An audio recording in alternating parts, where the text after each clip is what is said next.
Hey guys, how are you? In this video we're going to talk about the Chinese city of Guangzhou. Guangzhou, which is also known as Canton, is the capital and the most populous city in the province of Guangdong in southern China. How did I get here? I took a fast train from Hong Kong, and an hour later I was in Guangzhou. The contrast between the two places was obvious. I had no local cash and they did not accept Visa or MasterCard, so my first challenge was to find an exchange place. Locals use WeChat payment systems and UnionPay. WeChat is a messenger and you can install it on your phone of course, but unless you have a Chinese bank account you won't be able to use it for payments. To make matters even more complicated, most people did not speak English, even at the train terminal. Guangzhou has a history of over 2,200 years, and it has been a springboard for trading, cultural exchanges, many revolutions and reforms. It's located on the Pearl River, about 120 kilometers northwest of Hong Kong and 145 kilometers north of Macau.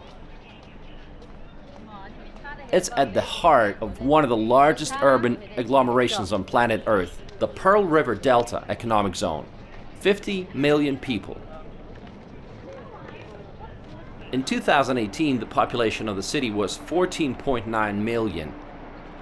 Guangzhou is best known for its annual Canton Fair, the oldest and largest trade fair in China. It's held every year in April and October. Guangzhou is the main manufacturing hub of the Pearl River Delta. In 2017, the GDP reached $318 billion. This is similar to that of Miami, Singapore, and Toronto.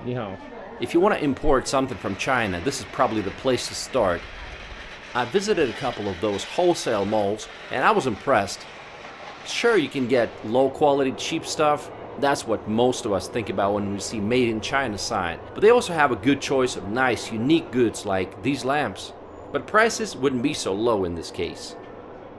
Look at all these toys. All of them will end up in your countries eventually, but you can get them here for a fraction of the price. So it looks like it's gravitating. It's actually on a magnet.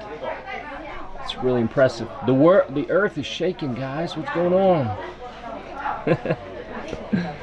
Just glimpse of your store. Guangzhou is considered one of the most prosperous cities in China. At the same time, owing to rapid industrialization, it's considered to be one of the most polluted cities. We're in some central part. You see a lot of skyscraper and a beautiful river. It's actually pretty peaceful. It's not like chaotic, like people just running around. There's a lot of people riding bikes, which is good. But like they say, there's a lot of pollution, and one of those skyscrapers in the distance you can hardly see because of the smog. Well, it's one of the most industrial cities on Earth, so no surprise. But the city goes to great lengths to make it greener. You see lots and lots of bicycles and electric scooters everywhere. In 2006, Guangzhou had the largest number of LPG-fueled vehicles in the world. Also that same year, the municipal government banned motorcycles. It's one of the most livable cities in China, and it has a great climate. A humid subtropical climate influenced by the East Asian monsoon. Summers are wet with high temperatures and high humidity, and winters are mild and comparatively dry. So I had no expectations, no idea what Guangzhou would look like. And maybe it's just the central part, but it looks really beautiful and livable. I mean, beautiful parks, not too many cars, not at all. A lot of people are riding bikes. We'll get to see more, and we'll get the more comprehensive idea of what Guangzhou is really like. Let's do it. A major reason to visit the city is the cuisine. Guangzhou has the country's largest number of restaurants per capita. Here you can try the authentic taste of sweet and sour pork, wonton soup, and dim sum. Sometimes ordering food is just like guesswork. How do you know what's inside? You know, maybe fish, maybe chicken. Maybe it's spicy, maybe it's not. So I ordered this one, and this is what I got. The portions are huge, you know. So when you order something in China, just remember that it might come out a lot bigger than you expected. So I ordered spicy fish soup, and this is what it came out to be. Like, it's good for 4 people, not just me, you know. Most Chinese food served in Western countries is actually Cantonese food.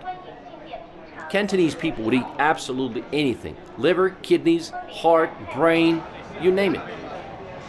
There's a joke that Cantonese people eat anything that has 4 legs other than a table, anything that flies other than an airplane, and anything that swims other than a submarine. So they have a very broad definition of what is considered edible. Almost all of the local people speak Cantonese as their first language, while most migrants speak Mandarin.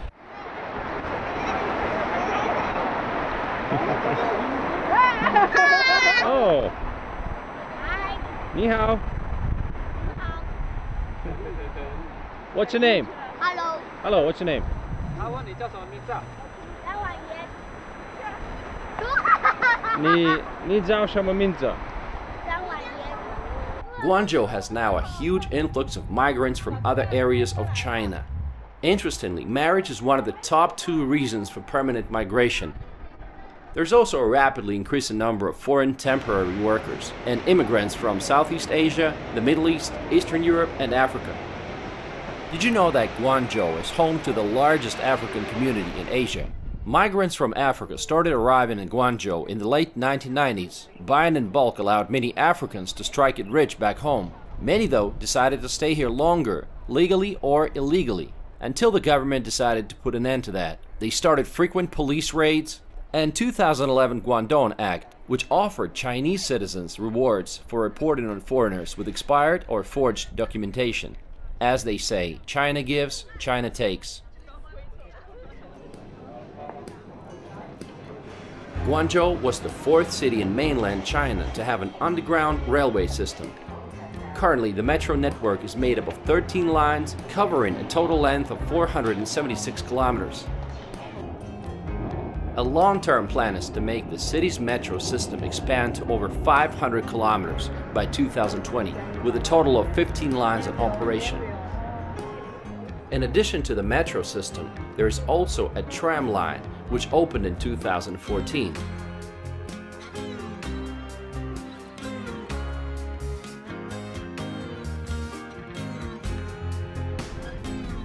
While Guangzhou is not the first choice when it comes to vacation destinations, the city still has a lot of things to offer.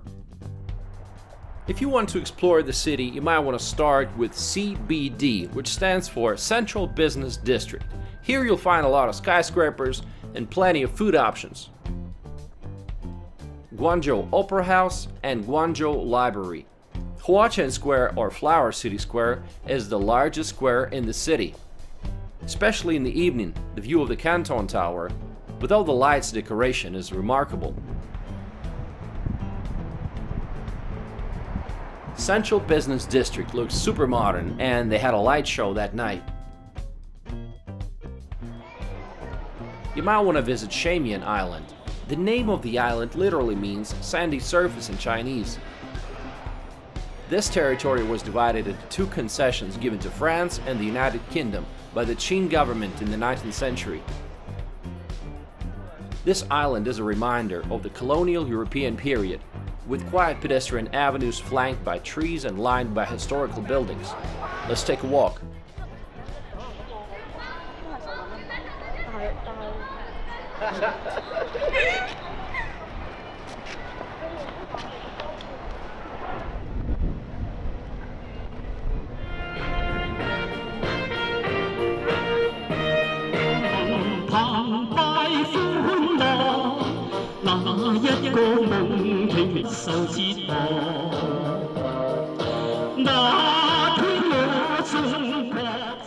There's a lot of socialist propaganda banners and slogans everywhere.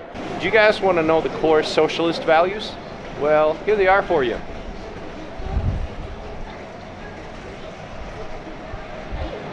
They're rocking their red flags. And as someone growing up in Soviet Russia, this looked way too familiar. In 2019, they were celebrating 70 years of the People's Republic of China. Today, it's a strange combination of capitalism and communism. Starbucks is here, Walmart is here, Coca-Cola is here.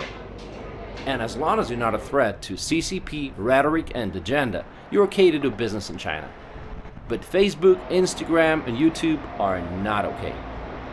Look, this is a little bit of capitalism for you. And this is a little bit of communism. You see these security guards on the streets with red ribbons on their arms everywhere. They're there to ensure public safety and order. Needless to say, there's millions of security cameras everywhere.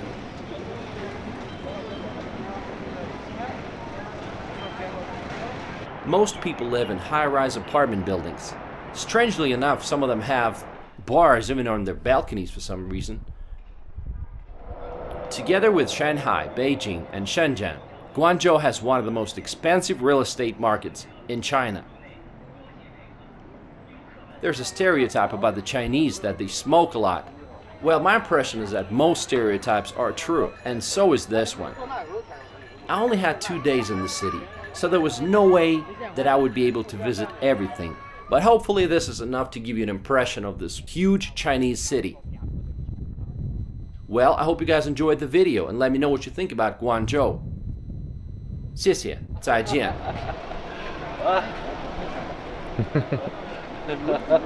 Where you from? Where you from? Where are you from? Oh, very nice. That's it.